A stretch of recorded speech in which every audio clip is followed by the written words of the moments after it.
ನಮಸ್ಕಾರ. ಈ ವಿಶೇಷ ವಿಶ್ಲೇಷಣೆಗೆ ಸ್ವಾಗತ. ಮಕ್ಕಳು ಹೋಂವರ್ಕ್ ಮಾಡೋಕೆ ಕೂತಾಗ ಎಲ್ಲೆಲ್ಲೋ ನೋಡ್ತಾ ಇರ್ತಾರಾ? ಅಥವಾ ಒಂದು ಕೆಲ್ಸ ಹೇಳಿ 5 ನಿಮಿಷ ಬಿಟ್ಟು ನೋಡಿದ್ರೆ ಅವ್ರೇನೇನೋ ಮಾಡ್ತಾ ಇರ್ತಾರಾ? ಹಾಗಿದ್ರೆ ಚಿಂತೆ ಬೇಡ. ಈ ಸಮಸ್ಯೆ ಎದುರಿಸ್ತಿರೋದು ಒಬ್ರೇ ಅಲ್ಲ. ಇದು ಇವತ್ತು ಪ್ರತಿಯೊಬ್ಬ ಪೋಷಕರ ಕಥೆ.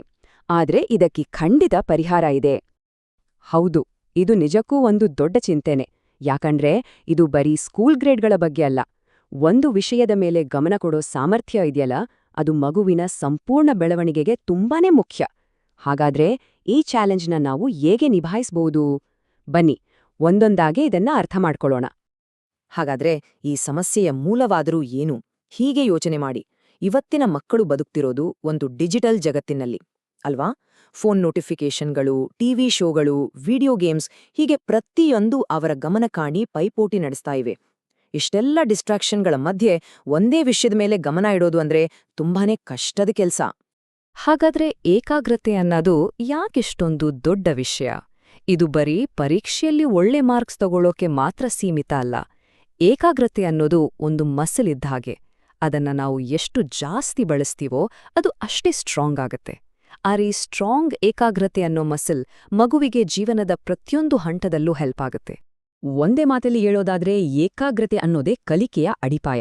ಅದಿಲ್ಲ ಅಂದ್ರೆ ಹೊಸ ವಿಷಯಗಳನ್ನ ಕಲಿಯೋದು, ಸಮಸ್ಯೆಗಳನ್ನ ಬಗೆಹರಿಸೋದು ಅಥವಾ ಯಾವುದೇ ಗುರಿ ಮುಟ್ಟೋದು ಅಸಾಧ್ಯ ಆಗ್ಬಿಡುತ್ತೆ.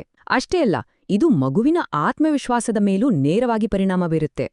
ಸರಿ, ಹಾಗಾದ್ರೆ ಇದಕ್ಕೆ ಪರಿಹಾರ ಏನು?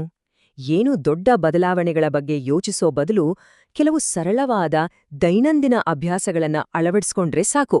ಅದರಿಂದಲೇ ನಾವು ದೊಡ್ಡ ಮಟ್ಟದ ಸುಧಾರಣೆಯನ್ನ ನೋಡಬಹುದು. ಆ ಅಭ್ಯಾಸಗಳು ಯಾವುವು ಅಂತ ನೋಡೋಣ ಬನ್ನಿ. ಇಲ್ಲಿ 4 ತುಂಬಾನೇ ಸರಳ ಆದ್ರೆ ಪವರ್ಫುಲ್ ಆದ ಅಭ್ಯಾಸಗಳಿವೆ. ಮೊದಲನೇದು ನಿದ್ದೆ. ಮಕ್ಕಳಿಗೆ ಪ್ರತಿದಿನ ರಾತ್ರಿ ಒಂದೇ ಸಮಯಕ್ಕೆ ಸರಿಯಾಗಿ ನಿದ್ದೆ ಸಿಗ್ತಾ ಇದೆಯಾ? ಎರಡನೇದು ಊಟ. ಅವರು ತಿನ್ನೋ ಊಟ ಮೆದುಳಿಗೆ ಶಕ್ತಿ ಕೊಡ್ತಾ ಇದೆಯಾ ಅಥವಾ ಬರೀ ಸಕ್ಕರೆ ಅಂಶ ಇರೋ ಪದಾರ್ಥಗಳೇ ಹೆಚ್ಚಾಗಿವೆಯಾ? ಮೂರನೇದು ವ್ಯಾಯಾಮ. ಪ್ರತಿದಿನ ಹೊರಗಡೆ ಹೋಗಿ ಆಟ ಆಡ್ತಾರಾ? ಅವರ ಶಕ್ತಿಯನ್ನ ಬಳಸ್ತಾರಾ? ಮತ್ತು ನಾಲ್ಕನೇದು ಆಟ. ಚೆಸ್, ಪಜಲ್ಸ್, ಈ ಥರ ಮೆದುಳಿಗೆ ಸವಾಲ್ ಹಾಕೋ ಆಟಗಳನ್ನ ಆಡ್ತಾರಾ? ಸರಿ, ಈಗ ಬರೋಣ ಇವತ್ತಿನ ಅತಿ ದೊಡ್ಡ ಚಾಲೆಂಜ್ಗೆ. ಅದೇ ಮೊಬೈಲ್ ಫೋನ್. ಈ ಮೊಬೈಲ್ ಫೋನ್ಗಳು ಮತ್ತು ಬೇರೆ ಗ್ಯಾಜೆಟ್ಗಳು ಮಕ್ಕಳ ಗಮನವನ್ನ ಹಾಳು ಮಾಡೋದ್ರಲ್ಲಿ ದೊಡ್ಡ ಪಾತ್ರ ವಹಿಸ್ತವೆ. ಇದನ್ನ ಕಂಟ್ರೋಲ್ ಮಾಡೋದು ಹೇಗೆ? ಇಲ್ಲಿ ಸಮಸ್ಯೆ ಏನು ಅಂದ್ರೆ ಯಾವುದೇ ಕಂಟ್ರೋಲ್ ಇಲ್ದೆ ಸ್ಕ್ರೀನ್ ನೋಡೋದು. ಇದಕ್ಕೆ ಪರಿಹಾರ ಕೆಲವೊಂದು ಗಡಿಗಳನ್ನ ನಿಗದಿಪಡಿಸೋದು. ಅಂದ್ರೆ ಮನೆಯಲ್ಲಿ ಟೆಕ್ ಫ್ರೀ ಝೋನ್ಗಳನ್ನ ಅಥವಾ ಸಮಯವನ್ನ ಫಿಕ್ಸ್ ಮಾಡೋದು. ಇಲ್ಲಿದೆ ನೋಡಿ ಕೆಲವು ಪ್ರಾಕ್ಟಿಕಲ್ ಟಿಪ್ಸ್. ಊಟದ ಸಮಯದಲ್ಲಿ ಫೋನ್, ಟಿವಿ ಏನೂ ಬೇಡ. ಮಲ್ಗೋ ರೂಮಲ್ಲಿ ಫೋನ್ ಚಾರ್ಜ್ ಮಾಡೋ ಹಾಗೆ ಇಲ್ಲ. ಪುಸ್ತಕ ಓದೋದು, ಚಿತ್ರ ಬಿಡ್ಸೋದು, ಈ ಥರ ಡಿಜಿಟಲ್ ಅಲ್ಲದ ಹವ್ಯಾಸಗಳನ್ನ ಪ್ರೋತ್ಸಾಹಿಸಿ.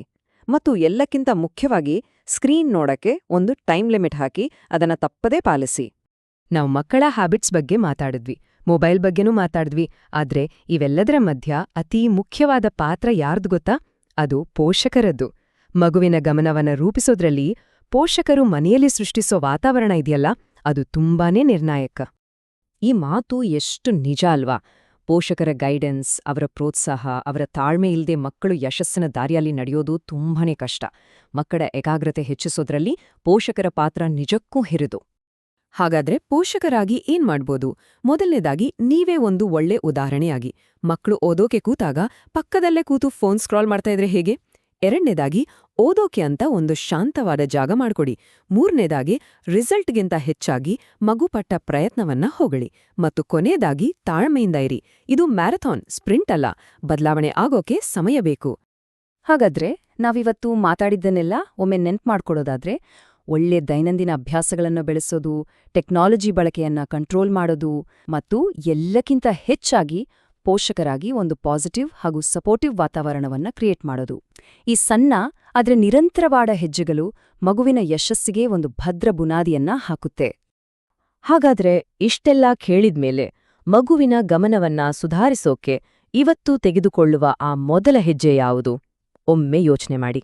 ನೆನಪಿಡಿ, ಒಂದು ಸಣ್ಣ ಬದಲಾವಣೆ ಕೂಡ ಮುಂದೆ ದೊಡ್ಡ ಪರಿಣಾಮವನ್ನ ಬೀರಬಲ್ಲದು.